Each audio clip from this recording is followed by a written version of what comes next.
Welcome back to This Week in Auburn Sports. I'm Plainsman Sports Editor Eric Wallace, joined as always by Plainsman Assistant Sports Editor David McKinney. Got a full show for you today, but we'll start out on the Diamonds, where both the Auburn baseball team and the Auburn softball team are really doing pretty well to start the season. The baseball team picked up a win over number 27 Georgia Tech this week, and David, you were there.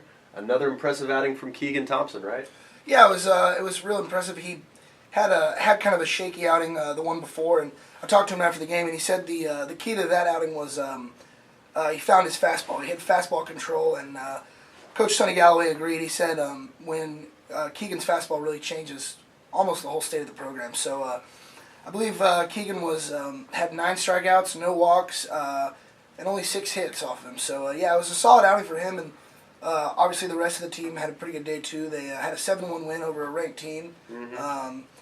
So that was good. It was a good win. And I mean, when you got, obviously it's early, but they're obviously playing a little bit better this year. And when you got a number 1 guy at the top end of the rotation like that, I mean, it does wonders for the confidence of a team. You got right, and also their leadoff batter, Anthony Greer, has had a hit in 11 straight games as of the Georgia Tech game. Mm-hmm. That's going back to last year too. So. Right, the last 2 games of last year, so 9 straight this year. Yeah. Also, including softball, I mean, they're killing it. Best team on campus still. They got the Wilson DeMarini Classic coming up at home this weekend. David, softball's one of your main beats. You're there all the time. What exactly are you seeing from them still? Keeping up the good hitting? Yeah, they're keeping up the good hitting. Like I mentioned last week, they can play small ball or they can put it over the fence whenever they need to. They've got some bombers out there, man, and they won the Wilson DeMarini Classic at USF last weekend. That's right.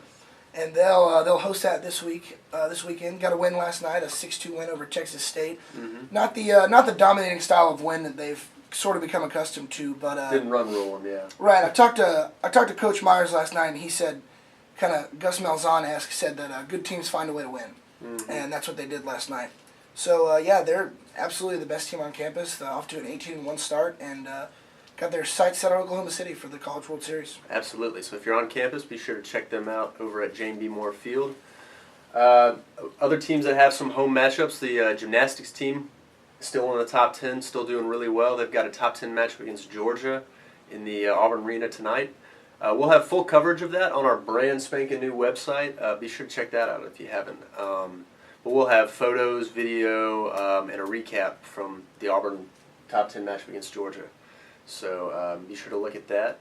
The Auburn women's basketball team all of a sudden can't lose. They're on a 2-game win streak. They won 2 consecutive road games. They topped Vanderbilt last night after beating the University of Georgia on Sunday.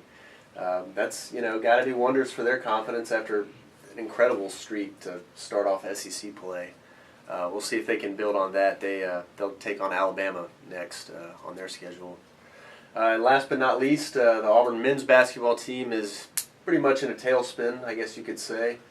Not a whole lot's gone right for them. They got destroyed at Kentucky, frankly destroyed by LSU at home.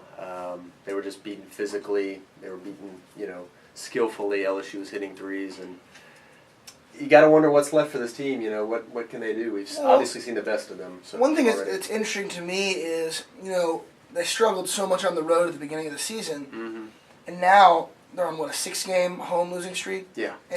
But before that they go out and they beat Georgia, a tournament team, and they beat LSU, a tournament team, both on the road. They go and get those wins, and then everybody shows up to the Alabama game and they just dropped an egg. Yeah. I mean, they just laid flat and let Alabama run all over them when they only lost to Alabama by 2 on the road. Mm-hmm. So it's really just inconsistency almost from this team. And one thing I think sticks out to me is the play of Antoine Mason has improved so much over the last couple games. Absolutely. He's been scoring at will from anywhere he wants, but the team's just not behind him. They're not getting it done. Yeah, I mean, it's the KT show and the Antoine show. We've known it the whole year. It's the big trio: Simeon, KT, Antoine. But the rest of the guys, they're not contributing. It's not happening, and we'll see if they can get it back together. They'll take on another tournament team in Texas A&M, and then obviously they'll go to Missouri after that. They're looking for just something to get back on the winning track for sure. Like I said earlier, we've got a brand new website. It looks really great. Beautiful layout, way better than what we had before. So if you haven't seen that yet, be sure to go and check that out. Otherwise, pick up a print edition of The Plainsman if you're in town. We got some good stuff on Kesha and Nelly coming to campus. And David had a really good profile of Mike Lutzenkirchen, who is still touring around and doing talks on drunk driving and regarding his son. So be sure to check that out. But until next time, this has been This Week in Auburn Sports.